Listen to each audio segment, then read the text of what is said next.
Lake Powell, what a place. Had the idea a couple years back to take our kayaks down there. In fact, our son River said he wanted to do something down on Lake Powell, so we started to research it. Now, it's known mostly for a lot of power boating, water skiing, etc., big houseboats. So we weren't exactly sure what to expect, and but we put together a strategy to take our boats, and really it's worked out super well for us, and really different from what I think people normally expect of Lake Powell.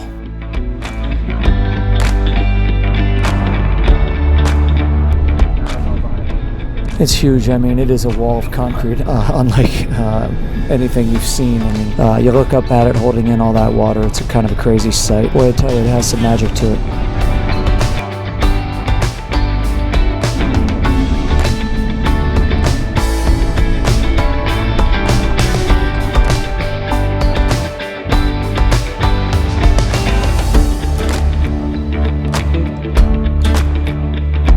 So we camp out the night before, right at the beach, right near the launch, and then we have a shuttle take us in 30 miles up lake, they like to say, up lake. We chose to start at the San Juan confluence, right where the San Juan River cuts into Lake Powell. And I tell you, it's great. They drop us off, and then there we are out in the middle of the lake, just our gear, just our boats, just ourselves.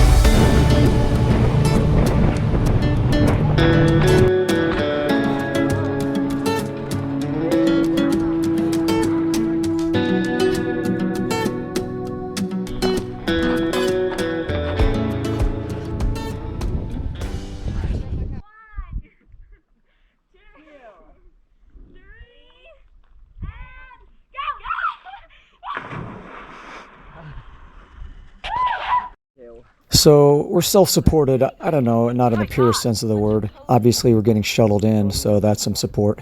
But once they go, then we got the 30 miles to get back down in however way we choose. Yep. We usually try to get there right after lunch.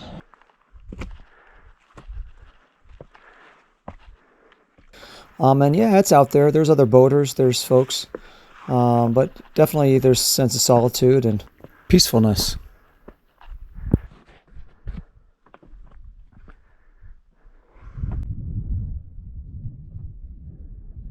The nice thing about being in a small craft is we can tuck our boats into smaller places than some of the bigger craft can get to, and find some little beaches and things to put in where depth really isn't a factor. Getting underway. First day of paddling.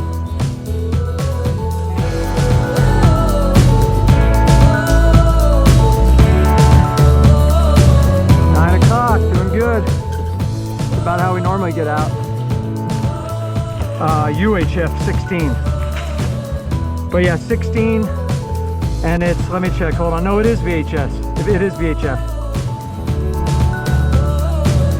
So that's a great advantage for being a kayak and just being able to explore the walls and the little coves and all the ins and outs of Lake Powell. And it's just warm, it's nice. I mean, the water you just get in, it's incredible. I mean, we're used to doing trips out in the Pacific Northwest where, you know, you got 50, 53 degree water all year round, even in the summer, and it's a real issue in terms of capsize threat. I mean, if you go down in that type of water, you're talking, you know, 30 minutes until you're going unconscious. Whereas here, you know, you really feel less pressure in terms of the weather.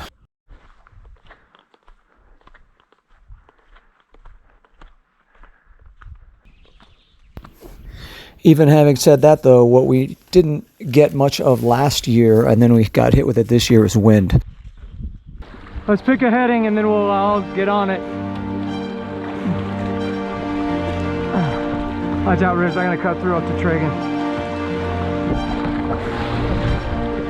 It's way better now, huh? So, I think we're good enough to just straight for that point, Tragan. So, see the block that's in shadow on the left? Just that point, or just right between it, right? I'm not sure. It's not any better on this side. I'm wondering if we should just try the other side. Yeah. Let's shuttle. Don't point too far that way. You'll have a hard time getting back into the wind. But let's shuttle our way across and try that side, yeah. If nothing else, it's the less distance. Go ahead. Radio check, radio check. Sorry. Yeah, I hear you. Go ahead. I think maybe we... Let's go to 3. Watch out, watch out. Give me right side paddle, guys. Right side paddle. We're gonna try the right shore, guys. It's not, it can't be any worse. Let's go to radio 3, mama. Switch to radio 3.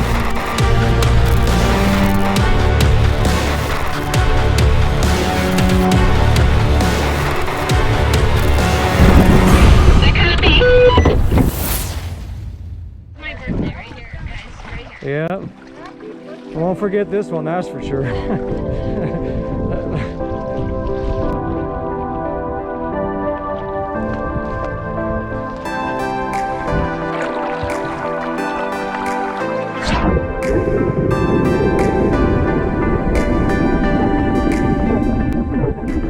Wow, what a relief getting around the corner, finally getting a break from that wind and just getting into camp.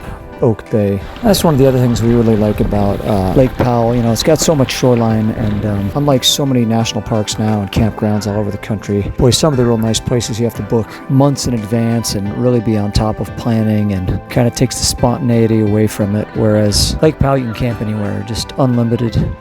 So just anywhere you find a spot, you can grab and use, and really kind of is nice. Papa, come towards us. We think this area looks really good.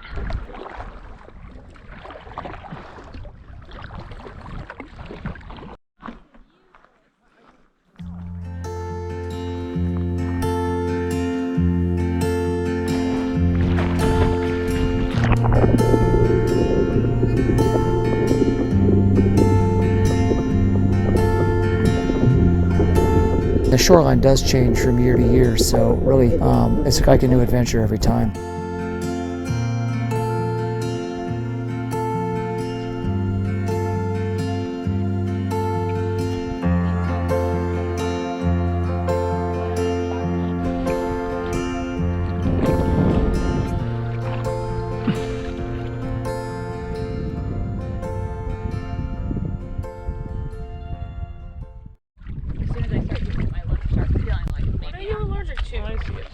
This year we did early June and really made the difference. More pleasant temperatures during the day. The water was warm enough to swim in, and we could even make some excursions up onto shore, do some hikes. Late June it was so hot we didn't even want to be anywhere up on the rocks at all until maybe late evening we could get up a little bit, but you just needed to be near in the water almost the whole time.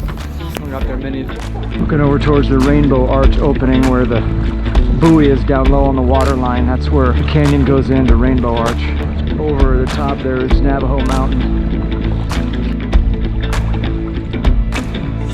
Midsummer just gets too hot. You know, last year we tried it into June, and man, it was just cooking. I mean, the nice thing is you can jump in the water whenever you want, but even then, our faces were getting chapped. Some of the kids and River's buddies had gone long. Not just the sun, I mean, we kept plenty of lotion on, wearing hats. Dryness, I mean, just brutal.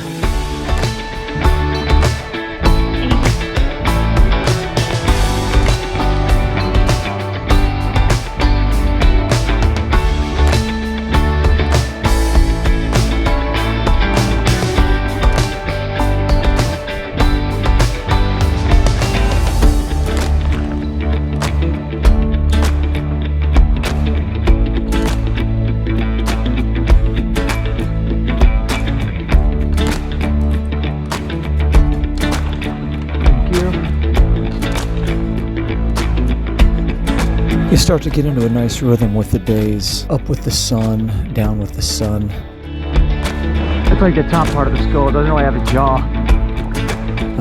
Making meals, stopping for breaks. And again, you kind of feel like the place is yours. You start to name things, see things in the rocks.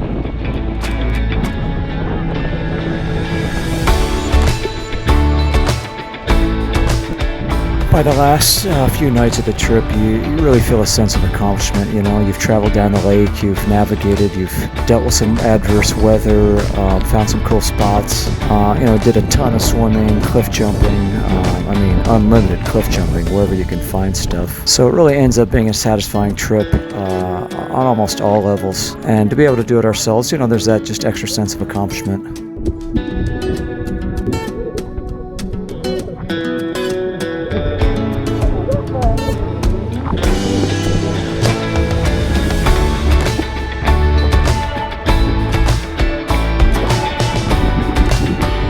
Yeah, when all's said and done, we can't wait to get back. It's just a special place, and we have a great time.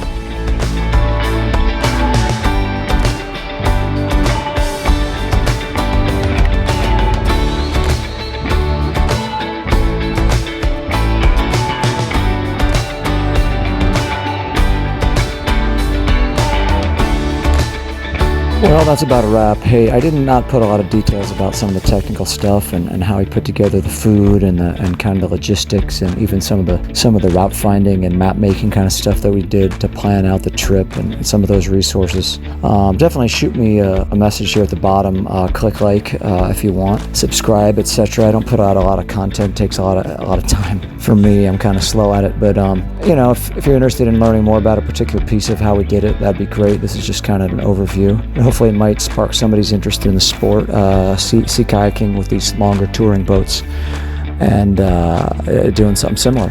All right, thanks. So long.